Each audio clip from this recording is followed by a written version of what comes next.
tanto abandonados, ¿verdad?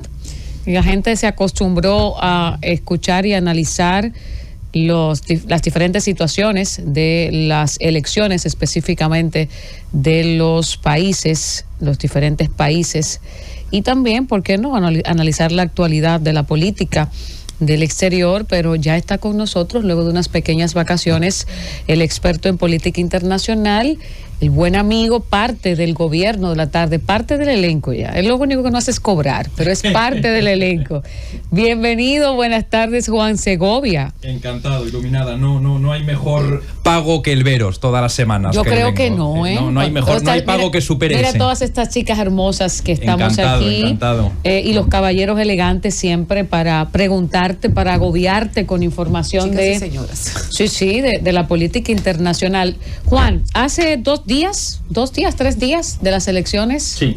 Elecciones europeas, ¿verdad? Cuéntanos, por favor, desde tu punto de vista, cómo viste el transcurrir de las mismas, la proyección actualizada del nuevo Parlamento.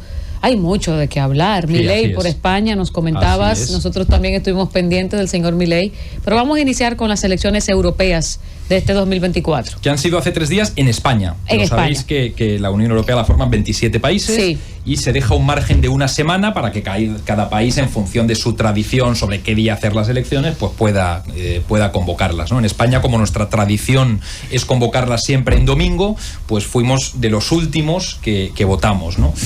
Por cierto, aunque se va votando durante toda esa semana, hasta que no acaba el último país, que en este caso fue Italia, que cierra sus colegios electorales tardísimo, a las 11 de la noche, no se puede saber el resultado en cada país. Y por tanto, bueno, pues ya el domingo a partir de las 11 supimos lo que había ocurrido. ¿Qué ha ocurrido?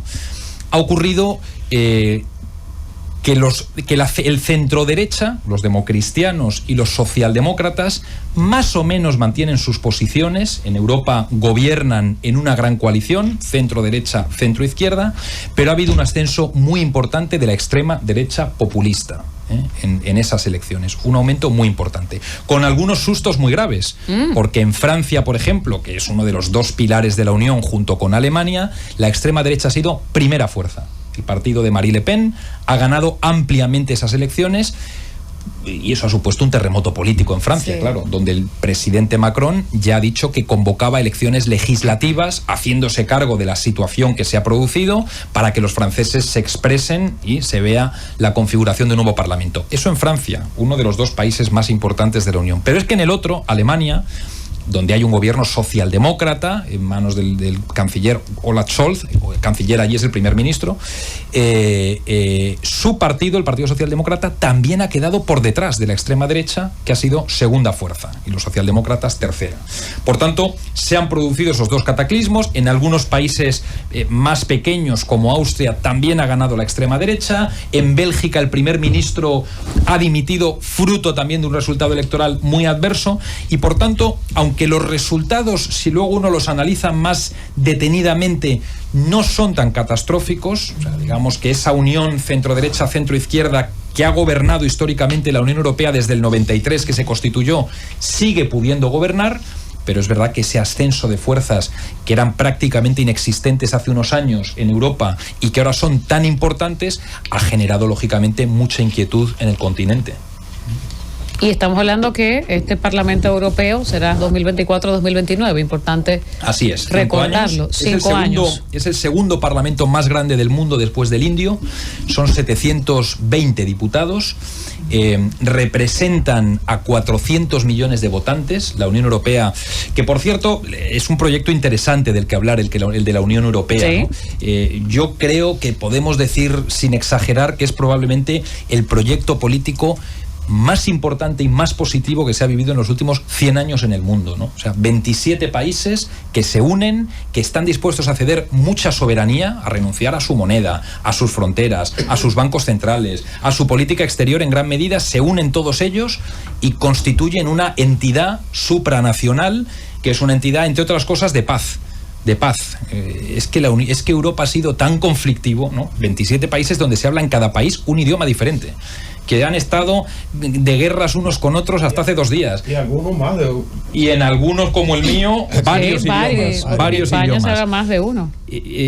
Un país, una región, un continente pequeñito en extensión, con una población menguante, porque es una población envejecida de 440 millones, 400 de ellos tienen derecho a voto porque son mayores de edad, que hace todo este experimento de cesión de la soberanía, ¿no? Cada Estado miembro para constituir una entidad, como os digo, mayor. Y yo os debo decir que estando aquí en República Dominicana siempre pienso, pero ¿y por qué no hacen nuestros hermanos latinoamericanos lo mismo? ¿Por qué no hacen una unión latinoamericana que sería imparable? Cada país europeo por sí mismo ya pintaría poco. España en el mundo, bueno, pues no es una superpotencia, pero España unida a otras 27 forman la tercera gran economía mundial. Después de Estados Unidos y China está la Unión Europea, por PIB nominal, en fin. Y yo lo pienso tanto de Latinoamérica, no digo, si es que Latinoamérica sería imparable si todos sus países, que además no vienen de una tradición tan conflictiva ni de tantas guerras, que además habláis, excepto Brasil, el resto el mismo idioma, con lo que eso facilita las cosas.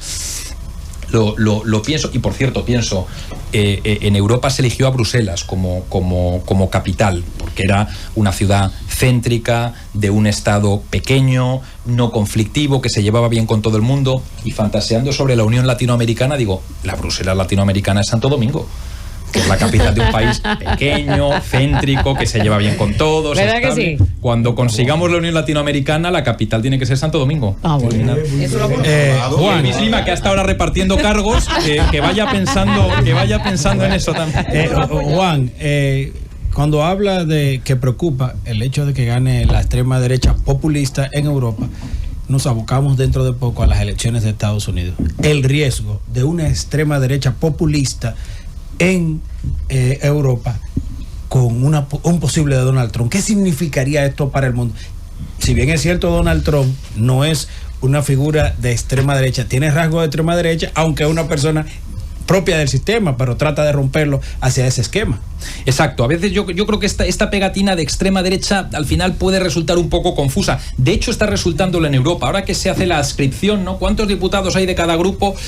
Hay mucha gente, hay muchos diputados, ¿no? Muchas nuevas fuerzas que tampoco uno sabe exactamente a qué adscribirlas, ¿no? Porque ¿qué es ser de extrema derecha? Ser muy conservador en materia social. O sea, estamos viendo que es un asunto un poco difuso, cada vez más difuso, efectivamente. Pero a lo que en Europa estamos llamando tercera extrema derecha, que se ha convertido en la tercera fuerza política de la Unión, es una amalgama en la que hay un denominador común, como dices, Juan, muy antisistema, muy populista, muy antisistema, dispuesto a acabar con la institucionalidad a toda costa, y eso efectivamente es Donald Trump. ¿Donald Trump es un señor de extrema derecha? Bueno, no lo sé, pero es un señor que está diciendo que lo primero que va a hacer si gana las elecciones es indultar a los que hicieron la toma del Capitolio.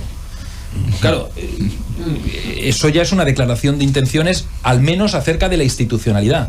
Hace 4 años, unos señores entran armados en el Parlamento de la primera democracia del mundo. Hay muertos, hubo 5 muertos en ese asalto. Los congresistas se tuvieron que refugiar debajo de las mesas de sus despachos, aterrorizados porque pensaron que les iban a matar. Claro, uno ve esto en Estados Unidos, ¿no? Bueno, pues quien hoy aspira a ser presidente está diciendo que a esos chicos que hicieron eso les va a indultar. Pues eso habla efectivamente del derrumbe de la institucionalidad que estamos viviendo en el mundo. Sería impensable hace tiempo que alguien como Donald Trump pudiera ganar unas elecciones en un país como Estados Unidos, ¿no? Al mundo, desde luego, algo le está pasando, porque esto está ocurriendo en la Unión Europea, esto está ocurriendo en Estados Unidos y desde luego en Latinoamérica. Ahí mismo, y perdón Juan, ¿afectaría esto el tema de la OTAN? Porque el Trump ha dicho que en la OTAN todos deben pagar igual, y estos populistas europeos también tienen posiciones muy duras contra el tema de la organización del Tratado del Atlántico Norte. Así es, y es una de las grandes amenazas que supondría la victoria de Donald Trump, ¿no? Cuando ha dicho efectivamente que esto de que Estados Unidos esté sujetando esa alianza del Atlántico Norte desde el punto de vista económico, que se acabó, que quien quiera protección que se la pague. Dice esto en mitad de la invasión de Rusia a Ucrania, donde efectivamente la defensa que está haciendo el conjunto del mundo desarrollado en favor de Ucrania, pues peligraría mucho con lo que él propone, ¿no? Ha dicho además que está dispuesto a echar de esa alianza al que tenga deudas, para echarse a temblar, porque estamos viendo amenazas serias, entre otras de Putin, al que le vendría muy bien. que la OTAN se viniera abajo, y al que, por cierto, le vendría muy bien que Donald Trump gane las elecciones. Ya decía el otro día en una entrevista que le hizo un aliado de Donald Trump allí en Moscú, un periodista, ya dijo que va a ganar Trump, y desde luego que él no lo dijo así, pero es evidente que quiere que gane Trump.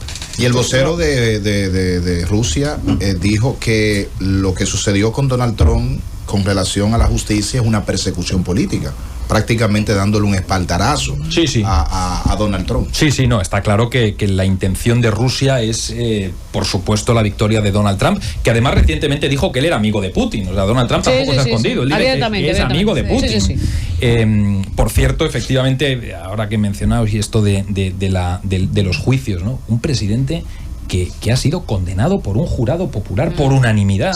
12 personas, 36 cargos, unánimemente condenado, unánimemente culpable, pero Dios mío. Bueno, a Donald Trump hay que juzgarlo por lo que haga, no por lo que diga.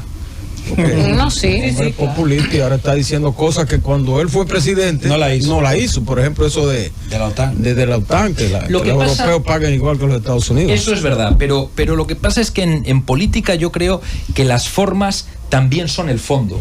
Quiero decir, es que en política también es muy importante en un candidato o en un gobernante lo que dice y cómo lo dice. Es que eso es parte de lo que supone gobernar un país. ¿Qué dices y cómo dices lo que dices? Claro, pero tú sabes, la estructura de Estados Unidos muy sólida y ya y tuerce a cualquier presidente. Pero, Segovia, esa victoria, ese giro a la derecha de Parlamento Europeo, el Le Pen en Francia, el PP mismo en España, que tuvo un triunfo. Sí, pero el PP, digamos, en España es el centro-derecha clásico. No es el partido que se alterna con el PSOE, que es la centro-izquierda. Por tanto, cuando hablamos de aumento de la extrema derecha, en este caso, en el caso de España, hablaríamos de Vox y de una nueva fuerza que ha surgido a la derecha de Vox, que ha tenido 3 eurodiputados y que resulta también muy antisistema, muy agresiva, muy violenta en sus planteamientos. Bueno, esa tendencia hacia la derecha de Europa, vamos a decir, ¿cómo se podría manifestar en los países latinoamericanos que tenemos relación con Europa en cuanto al comercio, en cuanto a la... Bueno, fíjate, hombre, en el caso de Europa, afortunadamente, a mi juicio, el gobierno que salga del Parlamento Europeo, ¿no? Nosotros elegimos, ya sabéis que es un sistema, lo hemos hablado aquí alguna vez, tanto el de España como el de Europa son sistemas parlamentarios. Nosotros no elegimos gobiernos de manera directa, los dominicanos sí lo hacéis, nosotros elegimos parlamentos y del parlamento esos diputados eligen un gobierno. Bueno, los europeos hemos votado a 720 diputados y ahora esos 720 diputados van a elegir a un gobierno de la Unión, un gobierno de la Unión Europea que previsiblemente será de continuidad y estará encabezado por la misma presidenta que lo ha sido durante los últimos 5 años. No, pese a que la extrema derecha ha aumentado mucho, no tiene fuerza suficiente como para gobernar o como para evitar que el gobierno actual europeo no vaya a continuar. Por tanto, a efectos de la relación de los gobiernos latinoamericanos con el gobierno de la Unión Europea, eso no va a afectar porque el gobierno será de continuidad. Emily Valdera. 2 cositas, aprovechando a Segovia que está con nosotros. Tenía rato que no venía, hoy le tocan ya 3 preguntas por cada uno de nosotros. Él dice que tú eres la culpable de que él no venga. Es cierto, es cierto. Me llama menos de lo que... Exacto, pero lo quiero más que en principio. Hay 2 cosas importantes. Claudia Sheinbaum ganó en México, la primera mujer en tantos años, con una victoria aplastante. Sí. ¿Cuál es el reto que tiene ella como primera mujer dando la cara por un estado tan importante de tanta gente, pero que con tantas situaciones, el tema de la violencia, narcotráfico, muchas cosas? Y por otro lado, Nayib Bukele, que sigue siendo una figura también de primer orden, con una simpatía enorme dentro del propio país y fuera. ¿Qué tú crees que va a pasar con Nayib en este nuevo gobierno que se enfrenta? Bueno, la presidenta mexicana tiene los retos que cualquier gobierno mexicano, ¿no? Fundamentalmente la lucha contra la violencia, contra el narcotráfico, por la institucionalidad de un país tan difícil y con tanta corrupción, pero además tiene el añadido que tú señalas, es mujer. Afortunadamente ha roto un techo de cristal, ¿no? Que en México parecía irrompible. Mira que era una sociedad donde parecía difícil que una mujer pudiera gobernar, para mí es una magnífica noticia, pero las mujeres tenéis una lupa mayor que los hombres, y al ser la primera mujer, pues yo espero que le salga muy bien para que le abra camino a otras muchas. Yo estoy convencido de que estamos abriendo el tiempo de las mujeres en el mundo entero, y creo que además es una muy buena cosa. Seguro que cuando las mujeres lideréis los países habrá menos guerras y habrá menos corrupción y habrá muchos menos problemas que en un gobierno tan de hombres como el que ha habido durante tantos siglos, ¿no? Pero yo me he alegrado mucho de esa victoria en México y le deseo lo mejor en un país tan difícil. Y sobre Bukele, bueno, yo lo que le estoy viendo a Bukele es una deriva cada vez más hacia la derecha. Bukele empezó siendo un hombre que no quería posicionarse, que hablaba de la eficacia sobre la ideología, que lo hemos comentado en el programa, ganó a lomos, ¿no?, de una política durísima contra las maras, que eran un problema inmenso en El Salvador, y que al menos de momento ha logrado resolver. No se le puede racanear ese éxito. Un país que era invivible es ahora un país donde se puede salir a la calle sin miedo a la violencia, y eso tiene mucho valor y eso hay que reconocérselo. No sabemos si eso a largo plazo es sostenible, el tener a 60.000 personas metidas en una cárcel. No sabemos si a las medidas policiales les va a acompañar alguna otra medida, que también son importantes, de reinserción, en fin, hay que ver, ¿no? Vamos a ver con qué viene en este segundo Hay que ver mandato. con qué viene, pero desde luego lo que ya sí que estamos viendo es que él se está incorporando cada vez de una manera más abierta a esa internacional de derechas, donde está Milei, donde está Trump, donde está, en fin, eso es una novedad, porque hasta hace algún tiempo él no se había querido posicionar de una manera clara, y ahora vemos que sí. Por cierto, él viene inicialmente del partido de centro-izquierda de El Salvador, sí, pero ha ido teniendo una evolución, bueno, que ya vemos cuál es. Joselito, Félix. Hay una realidad en el mundo, y verdaderamente la situación de la crisis económica mundial que se han generado propiamente por todos estos movimientos, y tanto la geopolítica como la geoeconomía en ese tablero es el que va articulando esos movimientos. Y con referencia exactamente a las narices que ha metido Rusia estratégicamente, y vemos en el juego a Donald Trump responder de una manera muy, ¿verdad? Como que te respaldo también. Y ese extremo al cual usted se refiere con estos resultados, ¿cree usted que Rusia, como aliado con China, fíjese que quien le marcha a Rusia son los demócratas, en este momento de una decisión electoral dentro de los Estados Unidos, ¿no usted cree que esto favorecería a Donald Trump y se suma esa tendencia de esa extrema derecha que viene ocupando territorio? Bueno, yo creo que Rusia, que es un país también tan complejo, ¿no?, y que tan pronto es aliada de Venezuela, ¿no?, un gobierno como el de Maduro, como es aliada luego de Trump, de Estados Unidos, de la India, en fin, es complejo, pero en cualquier caso lo que está claro es que está apoyando a Trump, y lo que está claro es que Trump, porque luego también todo se nos olvida, pero la primera victoria en aquel momento contra todo pronóstico de Donald Trump frente a Hillary Clinton hace ya 8 años, en gran medida se produce por una filtración, recordaréis, de los correos electrónicos de Hillary Clinton, mandados desde cuentas. Siempre ha aparecido como claro sospechoso de esa filtración y de estar detrás de todo esto el servicio secreto ruso. Fue algo que en su momento apareció con total claridad, porque efectivamente Donald Trump, Putin tenía un especial interés en esa victoria, ¿no? Es verdad que Rusia, en España, por ejemplo, se está investigando ahora de una manera importante la implicación que el gobierno ruso ha podido tener en el fenómeno independentista catalán. Cómo se ha sido azuzado tanto desde el punto de vista económico como por aquel gobierno, ¿no? Por tanto, es verdad que Rusia parece en una cosa de desestabilización, ¿no?, del mundo, más que desde un punto de vista ideológico institucional. Tessy Sánchez, vamos con Elvis Lima. Bueno, algunos analistas han planteado el tema de Macron.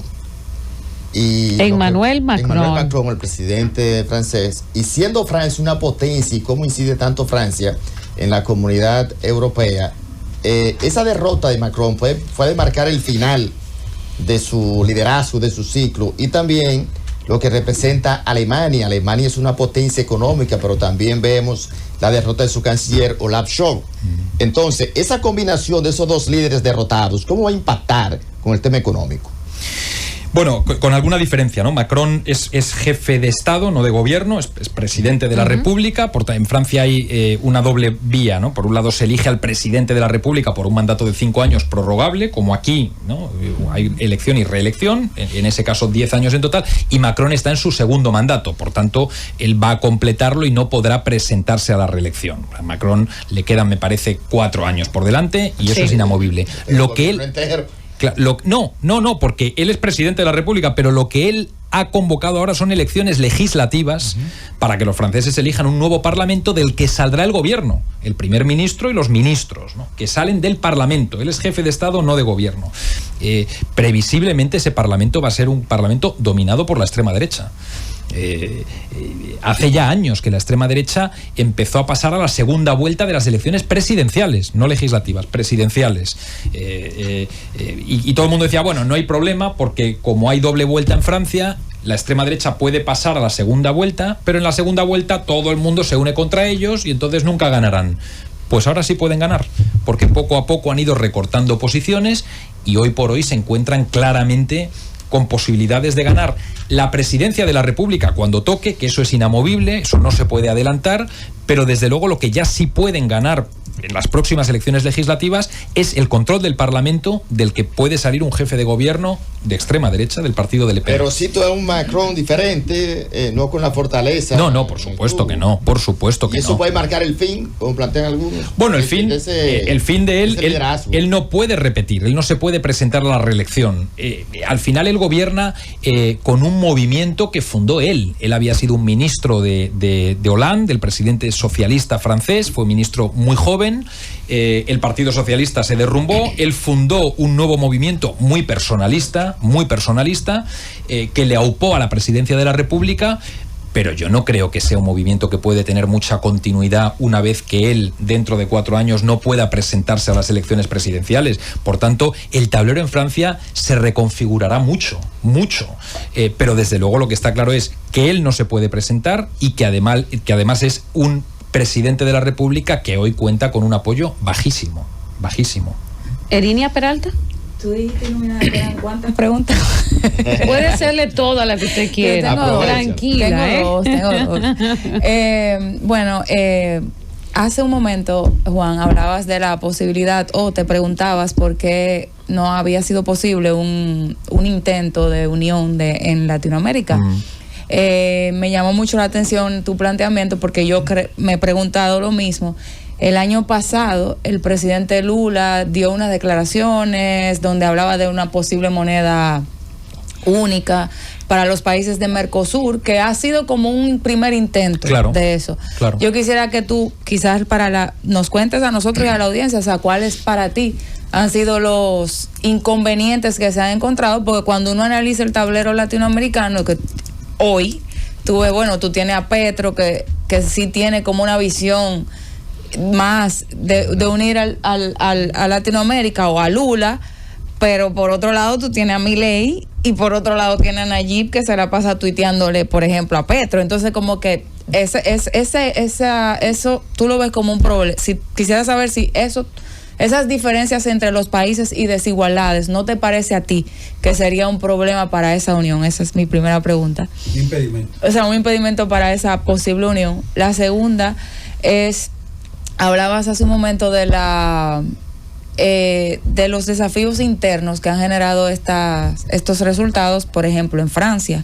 Me gustaría que nos cuentes un poco de qué ha pasado en España a propósito de los resultados, porque vienen ya del año pasado tener que adelantar unas elecciones. Exacto. Y también, si consideras que este auge de la extrema derecha tiene que ver con como una especie, algunos analistas dicen que es como esa extrema derecha se está comunicando, que ha tenido como el impacto, y es lo que está generando ese impacto. O sea, esas son mis preguntas. Poquitas. Francis, después de ella nos vamos a ir a una pausa. ¿Tú oyes? Porque la señorita cogió por mentira. Vamos con las respuestas de Juan. Bueno, yo con respecto a la primera, ¿cuáles son los inconvenientes que han hecho que no se haya llegado a esa unión latina? De momento, no lo sé, sinceramente no lo sé. Probablemente ha ocurrido que no ha resultado tan necesaria, que precisamente porque no partís, creo, de problemas tan graves como los que había que resolver en Europa, de conflictos, de guerras, de países tan desiguales, tan complicados, como no ha existido ese problema previo, pues tampoco se ha buscado la solución. Pero desde luego una unión latinoamericana sería una solución a muchos problemas, sí, desde luego. Y sería una solución a este mundo multipolar, donde cada vez hay países distintos que van siendo actores tan importantes, y la unión es fundamental, ¿no?, para ser uno de ellos. Y la unión latinoamericana probablemente sería una de las 5 economías más grandes del mundo. Sí. Puede que no tanto, pero desde luego estaría entre las más grandes del mundo, y desde luego creo que sería algo magnífico. Y ya te digo, solo con un idioma común, 2, ¿no?, el portugués en Brasil y el resto en el resto de Latinoamérica, tendríais ya tanto camino hecho. Lo que planteas sobre que hay distintos gobiernos de distinto tipo, no tiene por qué ser un problema. En Europa también. En Europa tenemos gobiernos muy escorados hacia la izquierda, otros hacia la derecha. Tenemos en Hungría un primer ministro, Víctor Orbán, que es un señor que tiene planteamientos radicalmente distintos a los de Pedro Sánchez o a los de Olaf en Alemania. Y la democracia también es eso. La democracia también consiste en convivir entre personas que piensan de manera distinta y en cogestionar en función del resultado que hay en cada territorio y de lo que los ciudadanos de cada territorio quieren, pues gestionar de esa manera. Fíjate, en España tenemos 17 comunidades autónomas. Los ciudadanos de cada región elegimos al presidente de nuestra región, y dentro del mismo país tenemos comunidades donde gobierna el mismo partido que a nivel nacional, en otras otro partido, un partido nacionalista, partidos de derecha. Bueno, la democracia... Eso tiene Ayuso y Sánchez. Exactamente, yo soy de Madrid, donde gobierna Ayuso, pero tenemos Navarra, donde gobierna el Partido Socialista. En España estamos muy acostumbrados a eso, y la democracia también es convivir con un poco de lío, ¿sabes? Sí. Y con un poco de... No creo que sea un problema en una unión el hecho de que haya gente pensando distinto. Es más, lo prefiero. Creo que es más sano y que es democráticamente más saludable. Luego de Francia... El tema interno, ¿cómo ha afectado estos resultados a España internamente? Sí, bueno, como dices, en España venimos de unos meses ya que hace de que se constituyó un nuevo gobierno del Partido Socialista y una fuerza que está a su izquierda, Sumar, se llama, con el apoyo de los nacionalistas externos, ¿no? Y la derecha quedó fuera. Estamos viviendo un momento muy convulso, con una oposición muy dura que había planteado estas elecciones europeas como un plebiscito contra ese gobierno. Sí. Y el plebiscito no les ha salido bien. No les ha salido bien porque el Partido Socialista se ha mantenido, creo que ha perdido un escaño, pero se ha mantenido más o menos en la misma situación en la que estaba, y por tanto no se ha venido abajo. Y observando, aunque son unas elecciones europeas, observándolas en clave nacional española, se puede decir que el gobierno de Pedro Sánchez salva los muebles. No es que tenga una victoria grande ni mucho menos, pero salva los muebles. La situación ha quedado más o menos como estaba, y por tanto el Partido Popular, que es la oposición, que quería que fueran unas elecciones que sirvieran para evidenciar el desgaste del gobierno socialista de Pedro Sánchez, no ha conseguido ese objetivo, y se puede decir que estas elecciones a Pedro Sánchez no le han supuesto un problema. En España tenemos más un problema o una incertidumbre con respecto a lo que va a ocurrir en Cataluña. Donde ha habido unas elecciones hace algunas semanas, surge un panorama bastante complejo. Ha ganado el Partido Socialista, pero necesita una alianza con otras 2 o 3 fuerzas para poder formar gobierno, y es una configuración de gobierno compleja. Lo que ocurra ahí va a tener más incidencia en el gobierno central de España que las elecciones europeas, donde, como te digo, el balance es neutro. Fausto Montes de Oca, su pregunta para nuestro querido Juan Segovia. Juan, la Unión Europea no es más que la unión la unión por el tema del gas y del hierro, la alianza del hierro, básicamente, entre Francia y Alemania. Y algunos dicen que el euro no es más que el yen, que la moneda anterior de Alemania, ¿cómo se llamaba la moneda? Los marcos. El marcos. Pienso que plantear algo similar a lo que es la Unión Europea en América Latina está un poco difícil, porque en Europa, los líderes de Europa son Francia y Alemania. Alrededor de ellos se configuró la Unión Europea. En este lado del continente, el líder es Estados Unidos, que tiene una lengua inglesa, pero está dentro del continente americano. Entonces, para configurar una alianza de esa naturaleza, faltaría todavía un liderazgo en América Latina que sea un liderazgo que mire hacia el pensamiento de Simón Bolívar, no hacia el pensamiento del norte. O sea, Latinoamérica mira muy hacia el norte. Hugo Chávez primero lo hizo Perón. Modernamente Hugo Chávez hizo un intento por la patria grande. Pero en ese análisis, en esa posibilidad que estamos viendo de hacer un símil con la Unión Europea, ¿cuáles países y liderazgos tú ves en América Latina que puedan darle, vamos a decir, fisonomía a ese proyecto?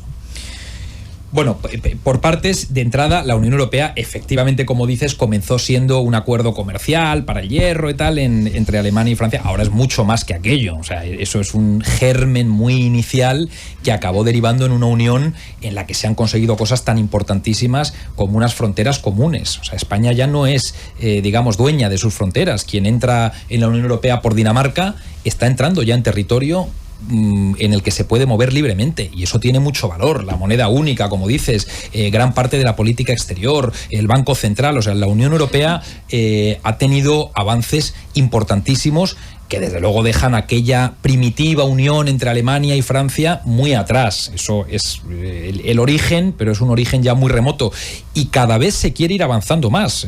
Los planes de la Unión Europea son que los países miembros cada vez vayan cediendo más soberanía a ese conjunto de la Unión, para que cada vez más los europeos seamos más europeos que españoles, o más europeos que belgas o que irlandeses, y creo que ese es un gran experimento, y que en mitad de tanto populismo y tanto nacionalismo como hay, ¿no?, en estos tiempos, de gente que lo que quiere es romper sus países pues el hecho de que varios nos unamos para hacer una entidad superior, creo que es un buen proyecto y que es algo a tener en cuenta.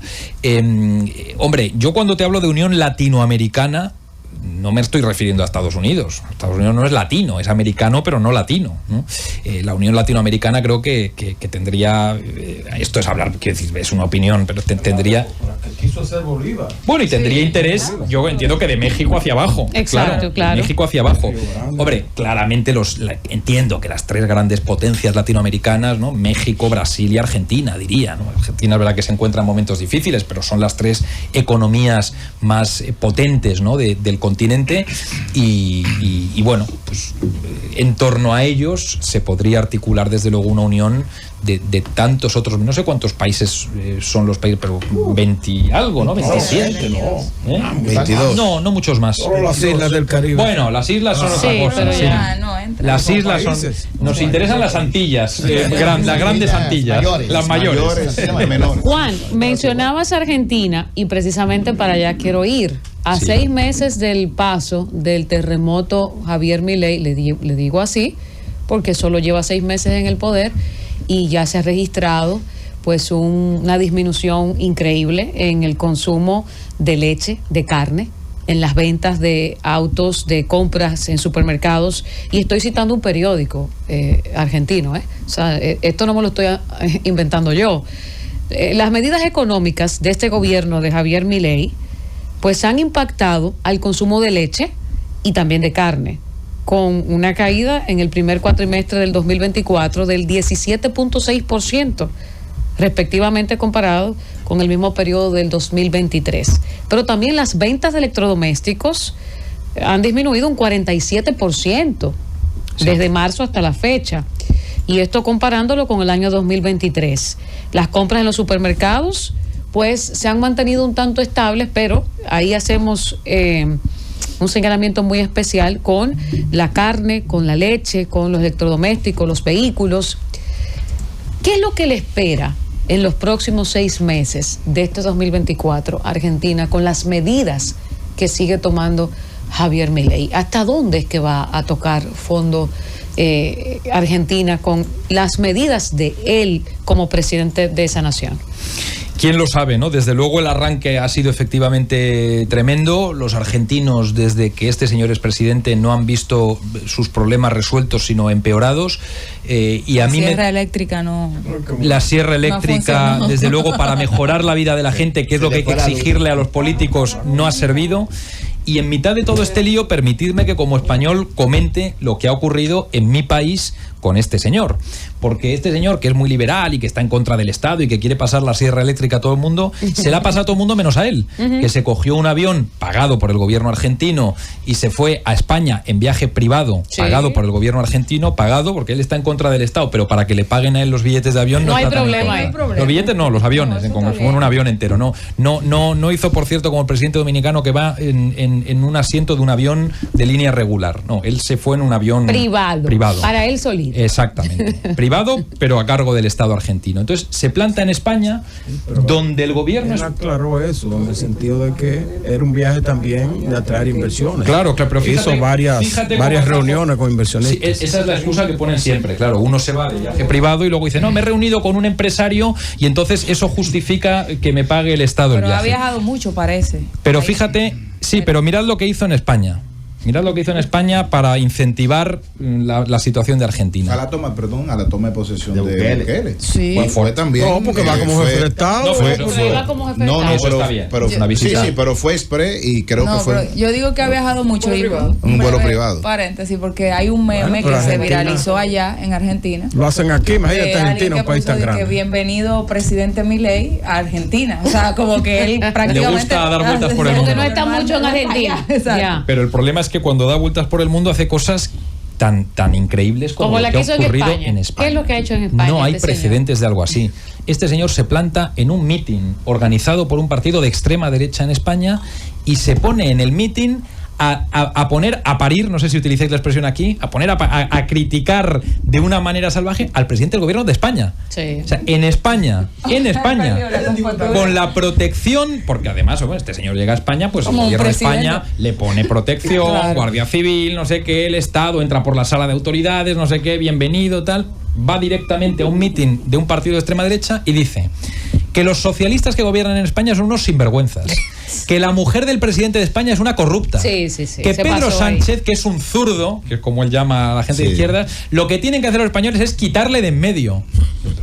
Un hombre que hace la seguridad. Y este es el señor que va a España a incentivar las inversiones. De esa manera fue que la incentivó. La incentivó bien. Pues fijaros cómo lo ha incentivado, que por primera vez en la historia de España, exceptuando Guatemala, donde cuando hubo un golpe de Estado en Guatemala mataron al embajador, tal, pero es la primera vez en la historia, quitando ese capítulo tan particular de Guatemala, en el que España ha retirado a su embajador de un país latinoamericano. Fulminantemente España no es que haya llamado a consultas, es que ha retirado. O sea, España hoy no tiene relación diplomática con Argentina. Y no es para menos, por Dios. Y no es para menos. Y desde luego yo, si Pedro Sánchez desde España nos oyera, le diría, este señor no puede volver a pisar España.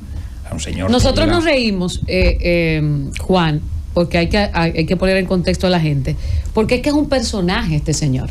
Es un presidente de una nación, pero se comporta como un personaje de cualquier programa de un reality show. Sí, de cualquier programa de aquí de humor. Sí, exacto. Incluso hay un joven aquí que lo imita perfectamente, porque es bastante pintoresco este presidente. Pero, señores, lo que hizo ese presidente de Argentina con seguridad de España, póngase usted que no tuviera nadie alrededor de él, ninguna guardia civil ni nadie. Comenzar a insultar la esposa del presidente de España, comenzar a insultar el gobierno español.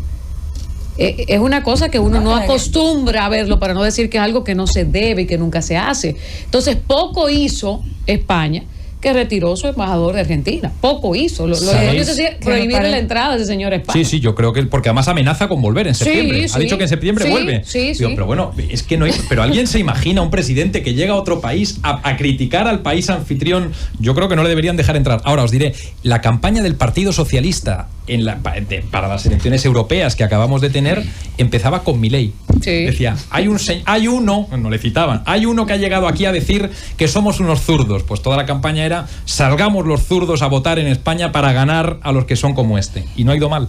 Y a propósito de lo que decía Iluminada, calificando al presidente de Argentina como un personaje, que efectivamente lo es. Hay que agregarle un personaje de mal gusto. Un personaje. Porque hay personajes Sí, porque que hay caen personajes bien. muy simpáticos. Sí, hay personajes simpáticos. En América Latina se han dado otros personajes. Sí, de Sí, todo, sí, de sí. izquierda y No de así, derecha, sí, pero- Bucarán. Sí. No, pero Sí, es verdad. aquí Pero- teníamos que bailaba, se subía en las Ha tarimas. estado por aquí, Bucaramanga. Sí, se subía en tarimas, bailaba y hacía. El de Chile es otro personaje. Pero no te vayas muy No lejos. tanto. Sí, es un Hipólito. actor. Pero lo que pasa con esto, Celaya cantando bachata en el Exacto. Palacio Presidencial. Sí, hay unos cuantos. Hay no, unos pero cuantos. que, o sea, no, Este es un personaje no de que mal sea gusto. auténtico, o sea, eso es auténtico. Eso pero es lo que digo autenticidad. personaje, lo digo en el sentido estricto de la palabra, por la pregunta que incluso te hacía hace un momento. O sea, yo pienso que estos individuos estudian, o sea, como que dicen, esto puede funcionar y puede tocar esta fibra de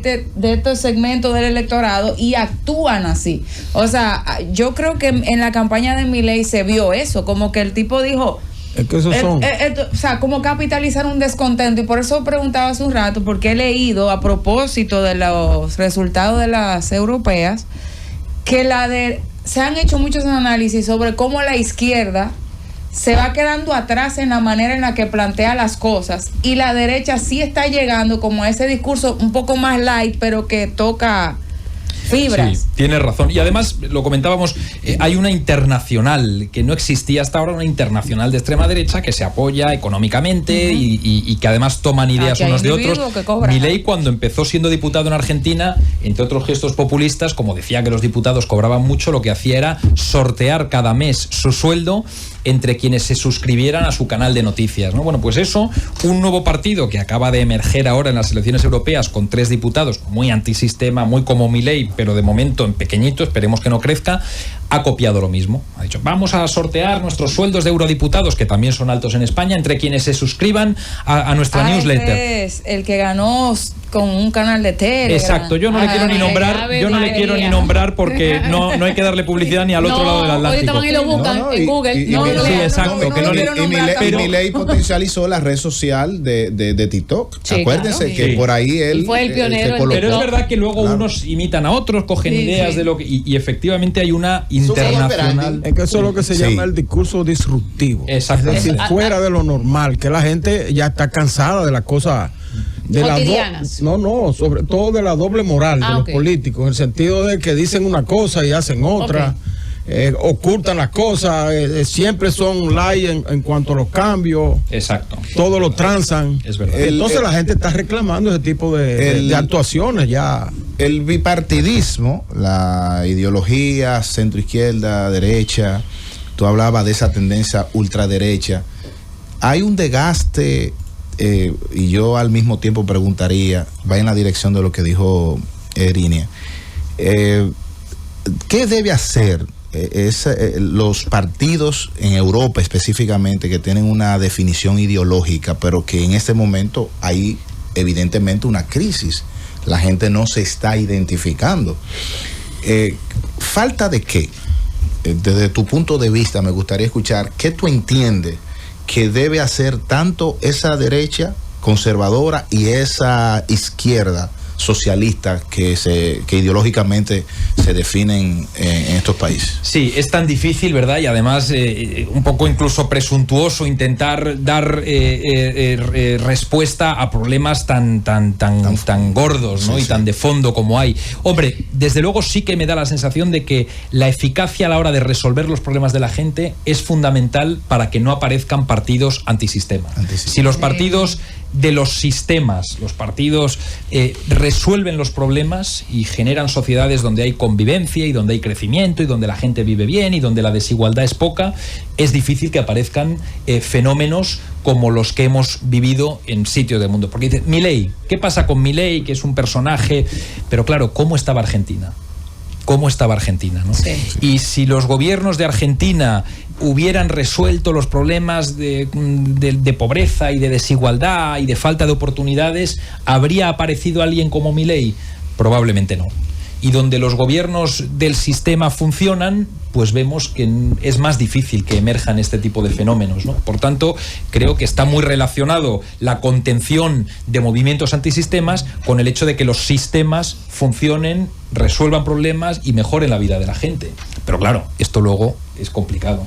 Juan Segovia. No. Iluminada, como veo que ya pones tono de despedirme, quiero decir, porque como estábamos hablando de la Unión Latinoamericana, ha dicho nuestro compañero una cosa que dice, no, hay muchos países, las Antillas pequeñas, he dicho, no, esas no nos interesan. Pero yo digo, quería aclarar, no nos interesan porque no son latinas. Las pequeñas Antillas son holandesas, no porque hagamos un desprecio a las islas pequeñas. No queremos pelear con Europa. No queremos pelear con nadie, pero la Unión Latina es la Unión Latina. De los propios latinoamericanos son aproximadamente 33 países. Sí, 33 países. Bueno, no sacando algunas islas que no son todavía independientes. Pero en general las pequeñas Antillas, ya te digo, no son latinas, son holandesas. Dejando eso claro, porque nos escuchan en todo el mundo a través de la internet. Para que ahorita Juan no tenga una situación. No vayamos a tener un conflicto entre la Z. Totalmente de acuerdo. Tenemos que cuidarnos y cuidarte, Juan. Juan Segovia, nuestro acostumbrado miembro experto en política internacional, él dice que prefiere que le diga que él es un ex diputado, pero aquí en este momento, él es el experto en política internacional. Experto me da un poco de apuro. Por eso es para que se apure. Gracias, Juan. Espero que pronto, en las próximas semanas, tenerte por aquí. Se nos quedaron algunos países que pronto estarán con elecciones, pero tenemos tiempo de analizar qué tanto riesgo o qué tan bien irá en esos países las elecciones para elegir sus primeros mandatarios. Juan Segovia con nosotros, Francis, como siempre.